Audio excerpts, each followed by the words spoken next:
નમસ્કાર મિત્રો, સ્વાગત છે તમારું સ્વાસ્થ્ય જાણકારી ચેનલમાં. મિત્રો, વાસ્તુશાસ્ત્ર અને આયુર્વેદ અનુસાર સંભોગ એટલે કે સેક્સ પછી શરીર અને મન પર સીધો પ્રભાવ પડે છે. આ સમયે ક્રિયાઓ કરવામાં આવે તો તે શારીરિક અને માનસિક ઉર્જા વધારી શકે છે, જ્યારે કેટલીક ગલત એટલે કે ખોટી ક્રિયાઓ થાક, તણાવ અને નકારાત્મક ઉર્જા ફેલાવી શકે છે. તેથી આપણે આ વિડીયોમાં જોઈએ કે સંભોગ એટલે કે સેક્સ કર્યા પછી કઈ વસ્તુઓ ના કરવી જોઈએ. મિત્રો, વિડીયો ખૂબ જ માહિતીથી ભરપૂર છે, તો વિડીયોના અંત સુધી અવશ્ય બન્યા રહેજો. મિત્રો, આપણે વધુ વાર ન લગાડતા વિડીયોની શરૂઆત કરીએ.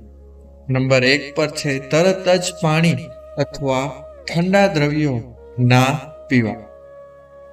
મિત્રો, સંભોગ સમયે શરીરમાં તાપમાન થોડું વધે છે અને શરીરની શક્તિઓ સક્રિય થઈ જાય છે.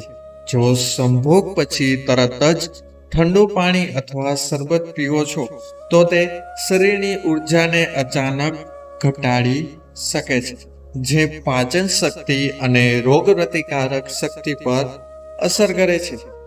વૈકલ્પિક રીતે હળવું ગરમ દૂધ, ગૂળવાળું પાણી અથવા તુલસીનો કાઢો પીવાનું અનુમોદન એટલે કે એ પીવું શરીર માટે સ્વાસ્થ્યવર્ધક માનવામાં આવે છે.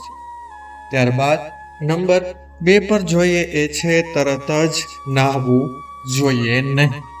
મિત્રો, સંભોગ પછી તરત જ ઠંડા પાણીથી સ્નાન કરવાથી શરીર તાત્કાલિક ઠંડુ થઈ જાય છે, જે ઉર્જા પ્રવાહને અવરોધી શકે છે.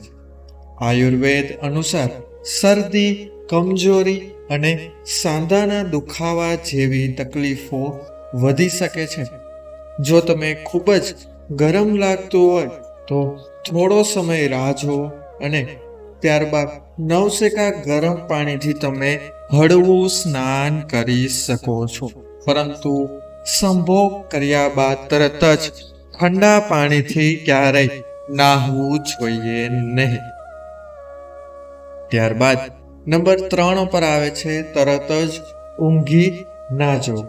મિત્રો, વાસ્તુ અને આયુર્વેદ મુજબ સંભોગ કર્યા બાદ તરત જ ઊંઘવાથી શરીર વધુ નિષ્ક્રિય થઈ શકે છે અને થાકનો અનુભવ પણ લાગી શકે છે.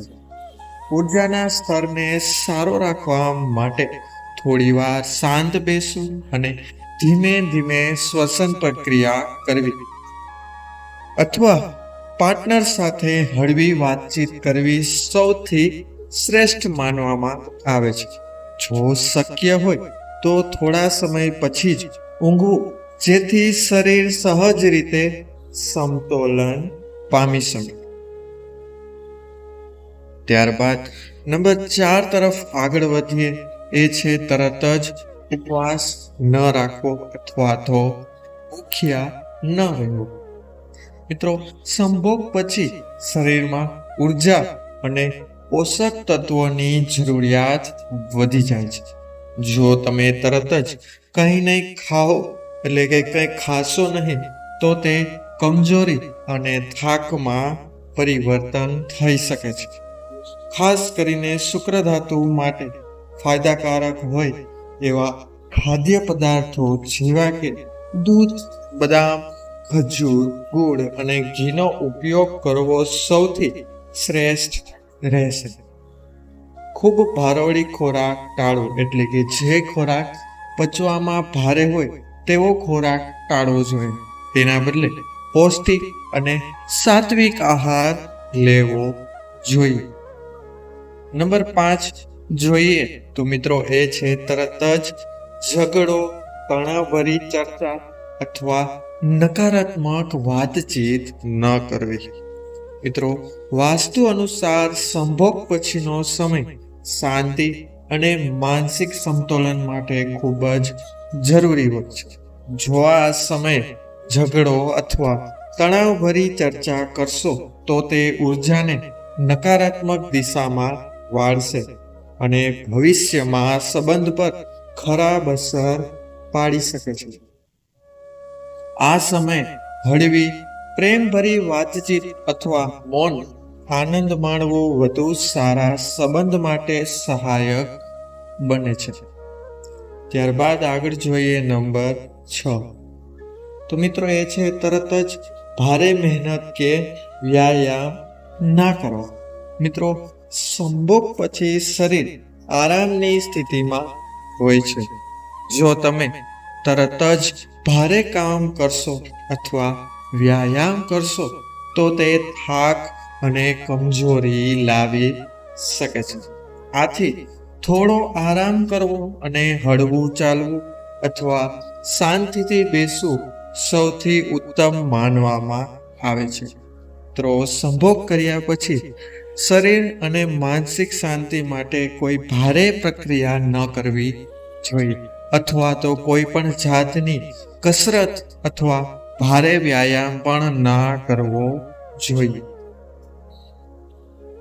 ત્યારબાદ નંબર 7 પર આવે છે શારીરિક સ્વચ્છતા અને શુદ્ધતા જાળવવી. મિત્રો આયુર્વેદ અનુસાર સંભોગ પછી શરીર સ્વચ્છ રાખવું જરૂરી છે. જો તમે શારીરિક સ્વચ્છતા પર ધ્યાન નહીં આપો તો સંભવિત ચામડીની તકલીફો અથવા તો અન્ય ચેપ પણ તમને લાગી શકે છે. જો તમે સંભોગ એટલે કે સેક્સ કર્યા બાદ નહાવાનું પસંદ ના કરતા હોય તો ઓછામાં ઓછું હળવું મોં અને હાથ પગ ધોઈને તાજગી તમે અનુભવી શકો છો અને અન્ય રોગો તથા ચેપ લાગવાથી પણ ખુદને બચાવી શકો છો. નંબર 8 જોઈએ મિત્રો, એ છે મંદિર કે પૂજાનું કાર્ય તરત જ ન કરવું. વાસ્તુશાસ્ત્ર મુજબ સંભોગ પછી તરત જ પૂજાપાઠ અથવા ભગવાનના દર્શન ન કરવા જોઈએ. તે ઉર્જા અને આદર્શ શક્તિઓની સમતુલતા માટે અનુકૂળ માનવામાં આવતા નથી. જો જરૂરી હોય તો શરીર શુદ્ધ કર્યા પછી અને સંભોગના થોડા સમય વીતી ગયા બાદ તમે પૂજા અર્ચના કરી શકો છો. ત્યારબાદ નંબર 9 પર જોઈએ, એ છે સંભોગ પછી તરત જ અન્ય કોઈ સાથે મળવા કે સામાજિક ગતિવિધિઓ ન કરવી. મિત્રો સંભોગ પછી વ્યક્તિનું મન શાંત અને થોડીવાર એકાંત માટે અનુકૂળ હોય છે. તરત જ ફોન કરવો, પાર્ટીમાં બહાર જવું કે બહાર અન્ય કોઈ કારણસર જવું યોગ્ય નથી, કારણ કે તે તમારી ઉર્જાના સ્તરને નીચલા સ્તરમાં લઈ જવાનું કાર્ય કરે છે. ત્યારબાદ નંબર 10 પર જોઈએ તો મિત્રો એ છે જમીન પર બેસી કે સૂઈ ન જવું. મિત્રો સંભોગ પછી શરીર ગરમ હોય છે અને જો તમે સીધા ઠંડા ફ્લોર પર બેસી જશો કે સૂઈ જશો તો તે આરોગ્ય પર પ્રતિકૂળ અસર કરી શકે છે. ખાટલા કે પથારી પર આરામ કરવો વધુ ઉત્તમ માનવામાં આવે છે. મિત્રો આ આપણે જોયા 10 પોઈન્ટ કે તમારે સંભોગ એટલે કે સેક્સ કર્યા પછી કઈ વસ્તુઓ ટાળવી જોઈએ. તો મિત્રો સંક્ષેપમાં જોઈએ તો શું કરવું અને શું ના કરવું.